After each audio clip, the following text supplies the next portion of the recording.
Legal. Você falou de um negócio importante que é fazer a reserva de emergência, né? Então hoje a gente pode considerar que para você ela está montada. Não precisa mais aportar nela. Você só deixa o dinheiro ali, ele está rendendo possivelmente um Selic, Tesouro Um Tesouro Selic, Selic, ou algum fundo DI, alguma coisa do tipo, e que isso é bom, né? Acho que todo mundo tem que começar por isso. Talvez, às vezes, nem o pessoal fala, pô, às vezes se eu ficar 50 anos construindo sua reserva de emergência, então aí perde uma grande oportunidade. Então, às vezes, fazer um pouco dos dois ao mesmo tempo também faça sentido. Pelo menos é um pouco da minha Eu visão. concordo, eu concordo. Por um momento eu não tinha essa consciência, não tive, mas depois eu entendi que não. Elas Que dá pra precisam fazer andar as em duas em paralelo paralelo. e não precisa esperar. Porque senão é isso, né? A gente fica, não, tô construindo aqui, irmão. Não. Tem que andar em paralelo. A Previdência, pra mim, sem dúvida alguma, já é o que sempre vai andar em Previdência paralelo. fundo de previdência. Fundo de previdência. Aqui na Aqui da Genial. casa. Legal. Então, são até. Ali eu sou um pouco mais arrojada. Então, meus fundos de previdência são mais arrojados. Sucesso total, graças a Deus. Olha, assim, ó, isso aqui eu tô fazendo direito. Mas é isso. Não esperem construir a reserva de segurança de vocês para isso. Ao passo que, aqui eu vou até jogar um pouco contra mim, mas com todo respeito e admiração e consideração pelo público do outro lado, que eu vejo muitos traders colocando todo o recurso que eles têm no trade, sem ter a sua reserva de segurança.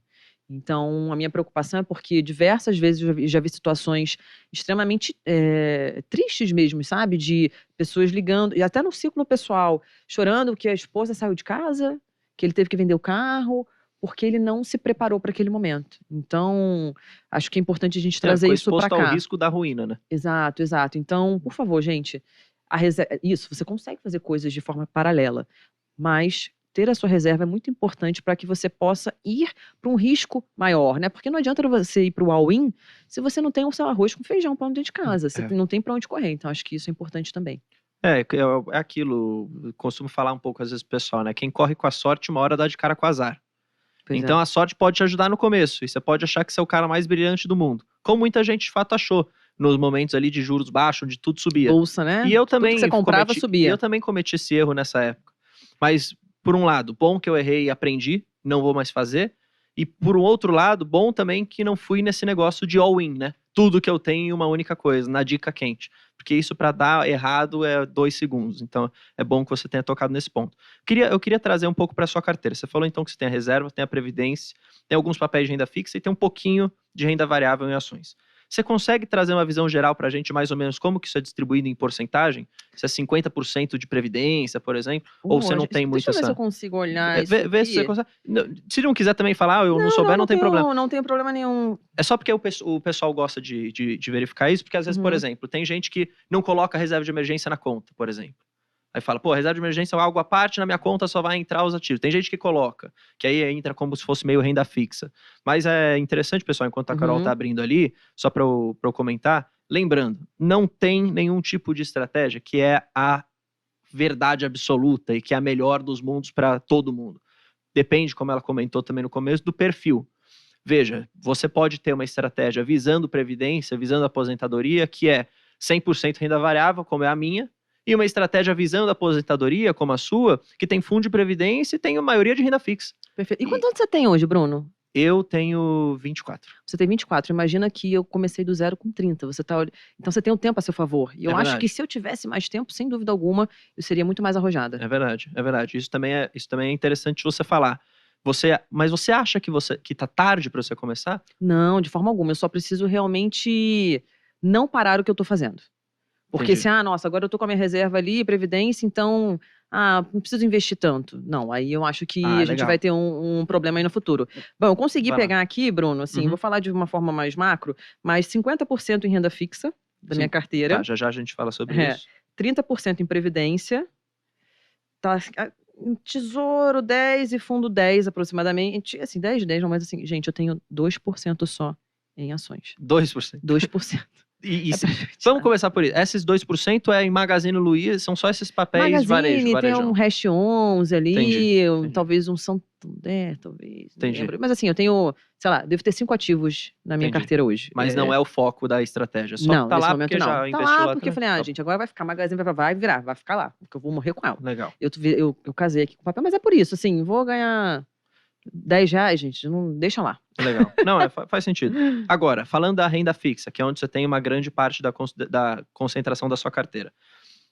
Todos os papéis que você tem de renda fixa, eles são visando esse futuro, ou seja, essa aposentadoria, ou você também está visando, às vezes, comprar um papel aqui e ali, visando sair num curto espaço de tempo com a marcação mercado a seu favor, por exemplo. É um viés de trade ou é um viés previdenciário também, nos papéis de renda fixa? Tá, não previdenciário, não. De previdenciário eu digo mais de longo prazo. Mas eu acho que médio. Médio. Assim, vou ser muito sincera, que eu não tenho papo na língua, não. Pra mim, eu acabo colocando ali em papéis de, sei lá, eu peguei taxas boas também, eu achei. Eu tava dando uma olhada de 14,5, assim, eu consegui pegar alguns muito bons. E aí, assim, eu tenho papel de vencimento de 5 anos, de 10 anos. E qual é a minha estratégia, que não é propriamente dito de investimento, assim, na veia? Mas, cara, eu não quero mexer nesse Entendi. Não quero mexer nesse recurso, pelo menos nesse espaço de tempo. Entendi. Realmente eu não quero nem falar que é compra de imóvel porque eu não tenho desejo de comprar um imóvel, mas assim, porventura pode ser que seja isso, mas eu acho que é uma construção mesmo de patrimônio ainda no longo prazo. Não é a mentalidade de fazer dinheiro daqui um mês, daqui 6 meses. Eu sei que tem gente muito boa nisso. Uhum. Eu, inclusive, consegui sair de alguns papéis com valor muito bom, mas não é esse o objetivo. Legal.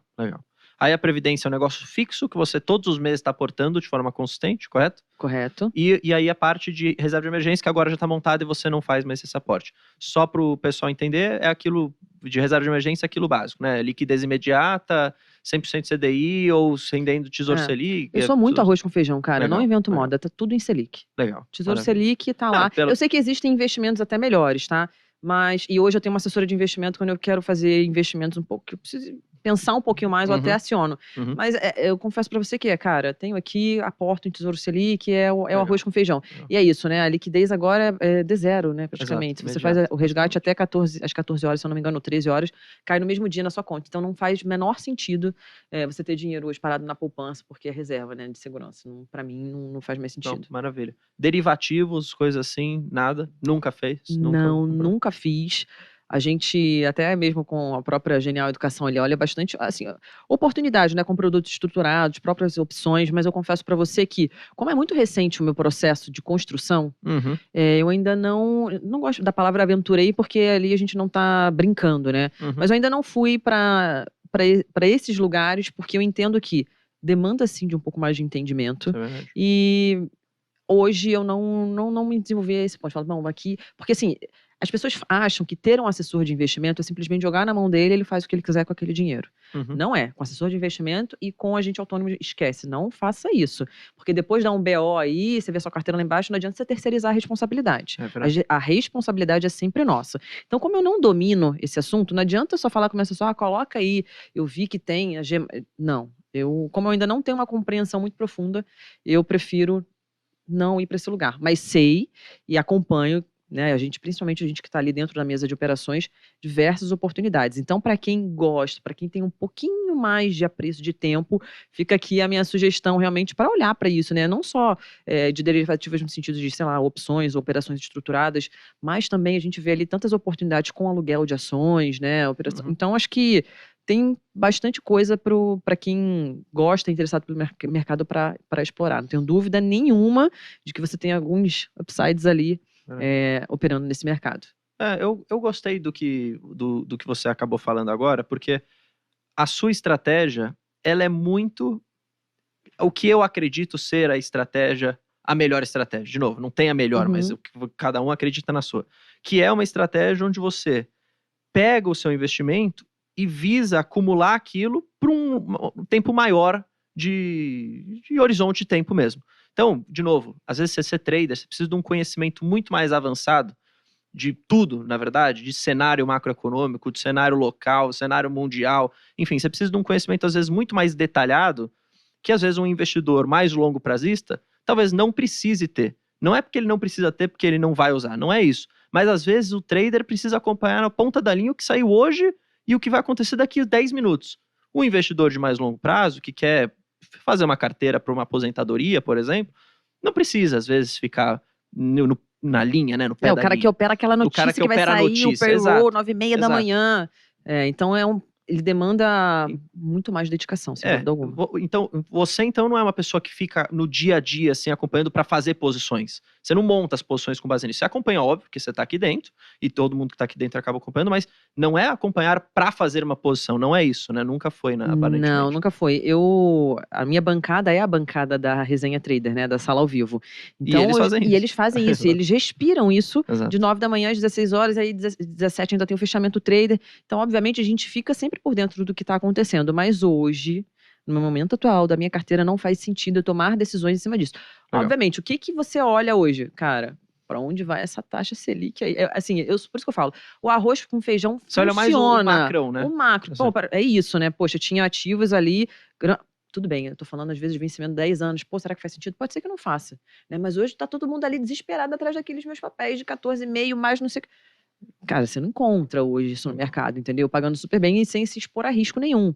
Óbvio, você também tem que ter uma parcela para se expor a risco. A minha é de 2% por enquanto. Mas eu acho que é muito sobre isso. Hoje eu não fico olhando no micro, eu olho no macro e, obviamente, sempre também trocando muito com a minha assessora quando ela identifica boas oportunidades, inclusive de aportes em produtos, enfim, de campanha, enfim. Então, acho que é importante a gente também ficar sempre em contato ali, entendendo que a própria corretora, né, o que a Genial transmite, muitas das vezes, por meio das lives, da abertura, fechamento do mercado, que a gente manda para vocês, com grandes oportunidades, como foi o caso agora da própria Previdência, né? Quem fez aporte para cá, teve acesso aí a um iPhone. Beleza, a gente está falando de iPhone, mas muitas outras vezes são sobre taxas realmente extremamente atraentes. Exato, é verdade.